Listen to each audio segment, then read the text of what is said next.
Stevie stumbled upstairs, the vacuum of his room sucking what little composure he could hold. It was his mother's fault. What could she understand? She had no power, no magic. It was her clumsiness that had embarrassed Stevie into flight. But he was safe now, in the solitude of his room. He was too big to cry, too big to suddenly feel so lost and lonely. But why couldn't he have gone with his grandmother? Why couldn't she have taken him along to his uncle's? If he really was her special one, her favourite, why did she abandon him to this house? Condemn him to pretend to fit in? What could he learn here? And suddenly it struck him.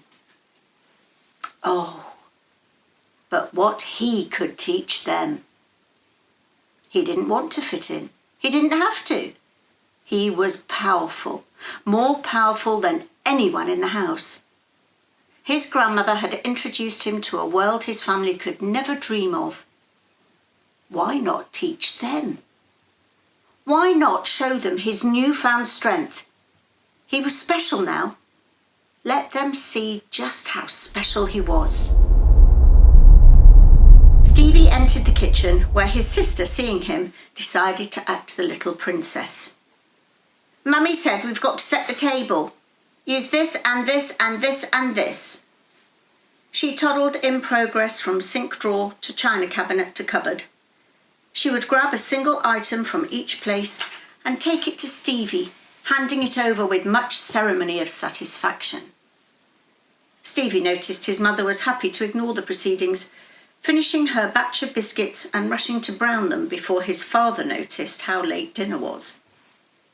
Considering how best to proceed, Stevie hesitated only for a moment, before a smile ripened slowly across his lips. His sister was standing on her little high step, straining up to grab at a cup still 3 feet out of her reach.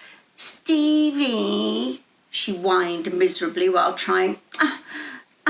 Plates." Awkwardly, she thrust her little hand towards the plates, tottering on her balance. Stevie assessed the opportunity, folding his arms across his chest and dramatically leaned against the kitchen door frame. "Okay, sis, hold on." He lowered his eyelids to the purest level of concentration and mentally took the weight of the child, who slowly began to rise to the level of the first shelf. She looked beneath her as the kitchen floor lowered and her little footstool shrank. She was too excited to do anything more than say, "Oh!" She was flying. "Oh!" Triumphantly, she grabbed at a plate as it sat within her reach. She looked over her shoulder at her brother. "Plate!" She offered it to him from 3 feet off the floor. "Plate!" Their mother had her back to them and was closing the oven door. "All right, kids, finish setting the table and we'll be ready to eat in a few minutes." She turned the opposite way round in her movement towards the sink, as the little princess made a perfect arc from cupboard shelf to kitchen floor, touching down right in front of her brother. Their mother turned in time to watch her place the plate in Stevie's hand. "That's so sweet." She turned back to the sink with a warm thought of happiness in her eyes. His sister, though, was ready to fly again. She turned her back to Stevie and raised her arms in the air, trying to leap into flight.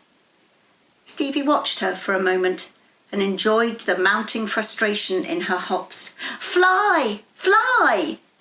His sister bounded across the kitchen floor in 4 ungainly leaps, stumbling against her footstool in the process. Before the full temperature of her annoyance could be mustered, Stevie left the kitchen. Stevie's father was in his study, pencil tucked behind his ear. His son observed him as, in rapid movement, his father touched his tongue to his lips, sucking at the air, while he flipped through a sheaf of papers in front of him. "Honey," he called out, "have you seen the..." His father's question sagged into a little mutter as he curled the corner of his lip up to be nipped. "Oh, never mind," She'd not answered anyway, and Stevie was convinced that she'd never even heard. "Dad?" "Yes, Stevie, what is it?" But his father's eyes were fastened on a sheet of paper. Stevie waited. He wanted his father to look up, to see the startling difference in his son. Instead, his father threw down the pencil. "Oh, for goodness sakes!" He sucked his teeth in annoyance. "Leave it to an accountant to give away the farm. Honey, look at this. I knew Son didn't know what he was talking about. We've paid the last quarter." His father rose, stepped right past his first son and rounded the corner to speak with his wife. Stevie stood alone in the study, watching the empty chair, reading the headings of the notes scattered across his father's desk. He could feel the nasty burp of a thought rising and clenched his heart. He turned from the room and went back upstairs. Stevie looked about his bedroom, wanting something spectacular to occur. The ceiling remained unscathed. He could hear the chatter of his family downstairs. It sounded like the bickering of gnats huddled on a pinhead. The door to his room was open. He looked out across the hall. The door to her room was open as well. No light draped its interior, no sound or movement. He stared into the evening darkness of the room. He wanted so badly to see her, speak to her. He wondered where she was now. "Here, little one." "What?" Curious, Stevie raised himself onto an elbow.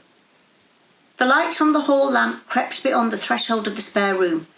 It could not entirely dispel the dark, so offered shadows to the items in the room. "Grandma?" He could see the little bed, still perfectly made. He could see the dressing table beside it, the vanity mirror reflecting a lighted hallway. There was nothing else. And yet, he was certain he had heard something, a sentence spoken from within that room. "Yes, little one, you called." The joy that leapt from Stevie's heart was indescribable. Of course she could do this. She had come back for a visit. "I guess Uncle Phil's was pretty boring, huh, Grandma?" He pressed the thought across the hall, searching for her hand, then sought a little harder and found his hands cold. "Grandma?" He slowly got up from his bed and crossed to the doorway of his room. He switched on the overhead light. "Grandma, are you in there?" "Come in, little one." Unreasonably, Stevie stepped backwards. The shadows in the spare room had shifted, and he was uncertain what he had done. "Stevie, time for dinner, son." His father's voice cut around the stairwell. "Be right there." But Stevie could not take his eyes away from the spare room. He was not frightened exactly, just uneasy. Perhaps he'd been mistaken. "Nonsense, boy. Trust your instincts, little one." His best nerve told him not to enter the room, but springing into the cloying space across from him, Stevie grabbed at the light switch, instantly flooding the space with light. No one. Stevie turned around quite a few times, called out to her once or twice. Nothing. The bedspread was unrumpled. The chair waited at the bedside. Night remained outside the window. "Stevie, we're sitting down now." He could tell his mother was leaning on the stair railing, listening to him. "It's time to eat." "I'm coming." One more look about the room, and Stevie turned out the light. Over the next few days, Stevie came to understand better. There was a presence in the spare room, an impression of his grandmother. That was the best way he could describe it. It was a good feeling, but after a while it wasn't enough. As days turned to weeks, he began to wonder, how come I can't see you? You can hear me, but I want to see you too. You don't always get what you want, little one. No matter how he tried, he could not seem to force her to appear. Even so, it was good for him to have someone to talk to, someone who understood what he was going through. He would talk to her for hours on end, sometimes in her room, sometimes in his. He would tell her about his day and about his teachers. And then Mrs. Hutchinson came in and found David at the blackboard, which was terrible because he was already being punished and was supposed to be writing his lessons. And about how much he loved her. She would never ask for more. She always just seemed to accept, in silence, what he had to offer. Because of her, Stevie began to appreciate his isolation. He stopped trying to impress his family and never even bothered with his friends. Who needed them? He had her. Stevie, are you upstairs? Yes, Mum. Cautiously, she made her way upstairs and stood outside his door.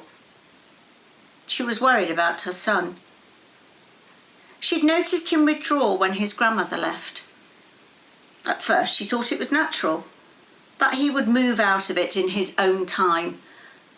But days had turned to weeks, and his behaviour had become even more peculiar.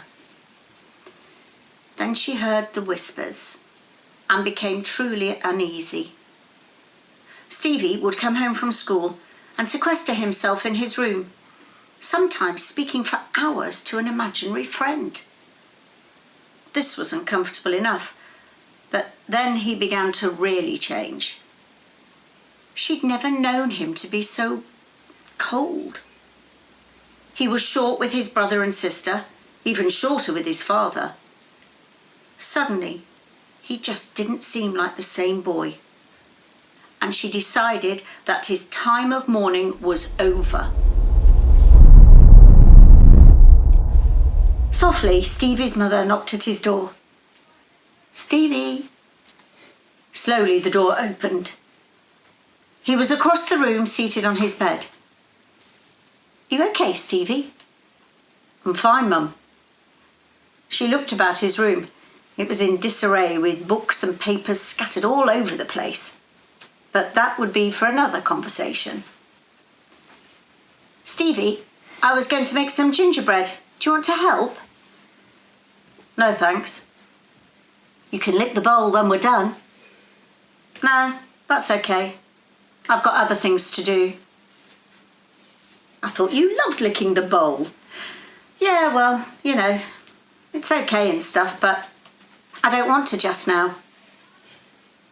Stevie, and she bent her own rule, stepping across the threshold uninvited. Are you sure you're all right? Sure. Why? Well, I just guess that you're a little lonely now that Grandma's gone away. You two seem to turn into such good buddies. Yeah, she's pretty good. You don't have to be so sad. She'll be back soon. Stevie's mother smiled, and the sickening purity of her indulgence snapped him. Why don't you just leave me alone? She was startled by his outburst and involuntarily took a step back. I just want to help. I didn't ask for your help. Stevie, just get out and leave me alone. Young man, I don't care how upset you are. That's no way to speak to me. She stood firm before her exit. He stared at her with a growing malevolence. She couldn't help but take one step back into the hallway. Stevie, the door slammed in her face. She stared at it, shocked at the violence of it, her stomach turning with hurt and anger. He had never thrown her out of his room before. Never. Hush, little one.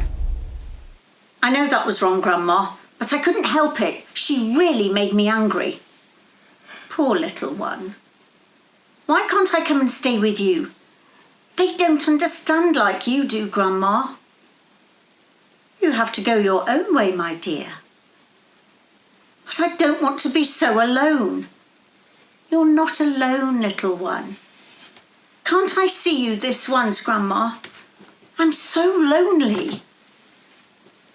Not for the first time. She left him no answer. Grandma, don't leave me here. A husk of a sigh slipped past his throat. Then come visit, little one. Just this once. He couldn't believe his ears. Can I, Grandma? Can I come see you, really?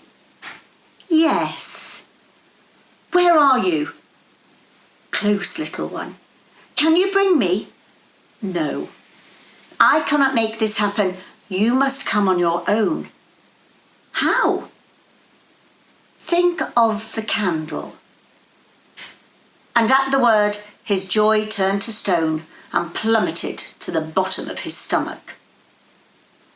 Candle? Yes, little one. Stevie sat back against the wall of his bedroom, stunned. It is a talisman, my dear. It will protect you in this particular feat. The thought of touching the candle made his whole body quake. You will need to hold the light in your hand and think clearly. He could not stop the spreading dryness in his throat. But, Grandma, you told me never to go there. He felt the crackling chuckle at his ear. Oh, little one. Even grown-ups change their mind. But you said it was dangerous. It would be, for someone else. Not for my little one. Stevie's knees clung to his chin. His hands clasped his ankles. His eyes focused on the horrible vision of her face when she told him never, ever. It's all right, little one, if you'd rather stay there. No, it's not that, Grandma. It's just... You're afraid. Yes. Come to me, little one. You have nothing to fear. I could never let harm come to you. Stevie sat huddled against the wall. He was chilled to the soul. When, Grandma? Tonight. All he could think of was that there would be no moon tonight. He would be there in complete darkness. There, looking for the candle in the quarry. Come to me, little one. It's so lonely here without you. I don't know, Grandma. There's so much more to teach you, little one. So many more games you've let to learn. How about tomorrow? Tonight. And we shall play forever. Take the candle and think clearly. Grandma? Grandma! He could feel that he was alone. And there was not a single person in the house who could understand why Stevie was so afraid. It was a funny thing that happened to Stevie on the way to midnight. Curled on his bed, in a room that knew his secret dreams, Stevie found himself wondering about fear. What was there to be afraid of? The night? He'd survived many of them already. The dark? His grandmother had taught him how to make a light out of a pine cone.